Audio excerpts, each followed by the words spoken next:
Enzo passe voir Jude à l'internat lorsque ce dernier sort justement de sa chambre. Il prend de ses nouvelles, puis le prévient que Milan est en garde à vue grâce à Anaïs qui l'a piégé.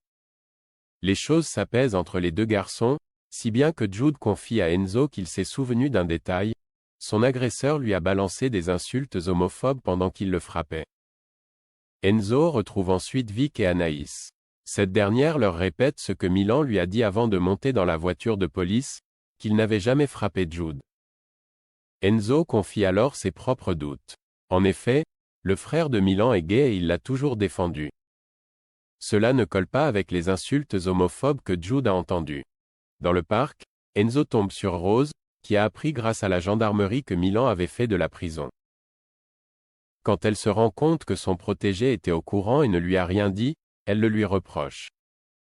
Elle ajoute que Delobel veut le voir en fin de journée pour mettre les choses au clair car il ne le trouve pas assez responsable pour le poste de co-directeur du master.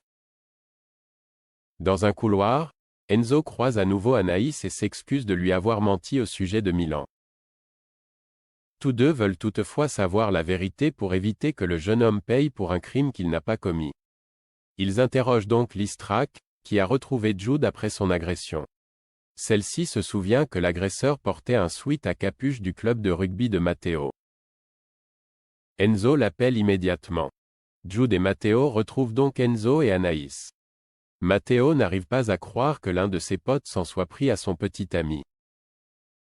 Jude trouve cela plausible étant donné qu'il a fait son coming out quelques jours plus tôt. Matteo reconnaît que son ami Sohan ne répond plus à ses messages depuis. Matteo, Enzo et Anaïs se rendent au coffee shop où se trouve Sohan.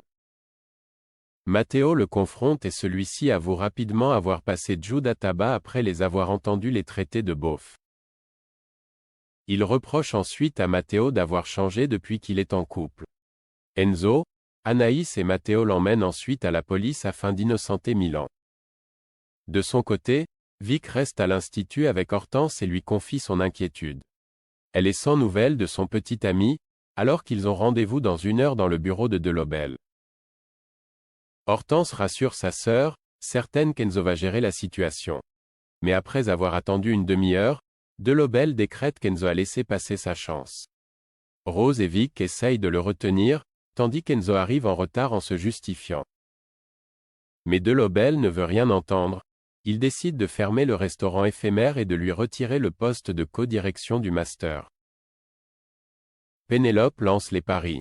Dans le parc, Pénélope ignore délibérément Carla et Bérénice. En effet, elle est toujours en colère contre elle pour avoir classé son couple avec Myriel comme celui ayant le plus de chances de se séparer. Bérénice culpabilise et suggère à sa petite amie de s'excuser. Carla et Bérénice vont donc présenter leurs excuses à Pénélope, qui les accepte. Elle leur conseille de mettre des noms de code les prochaines fois qu'elles font ce genre de liste. Elle leur propose d'ailleurs de se lancer dans des pronostics sur les élèves qui vont réussir le concours d'entrée de l'institut. Afin de garder l'anonymat, chaque nom d'élève sera associé à un chiffre. Pénélope propose de parier sur le tiercé gagnant et de dispenser le vainqueur de plonge pour le reste de l'année.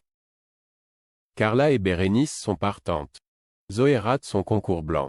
À l'approche du concours d'entrée, Lionel et Solal annoncent aux stagiaires qu'ils ont prévu un concours blanc en reprenant une épreuve de l'année précédente, créer un menu autour d'un ingrédient fil rouge au choix. Ils ont 6 heures.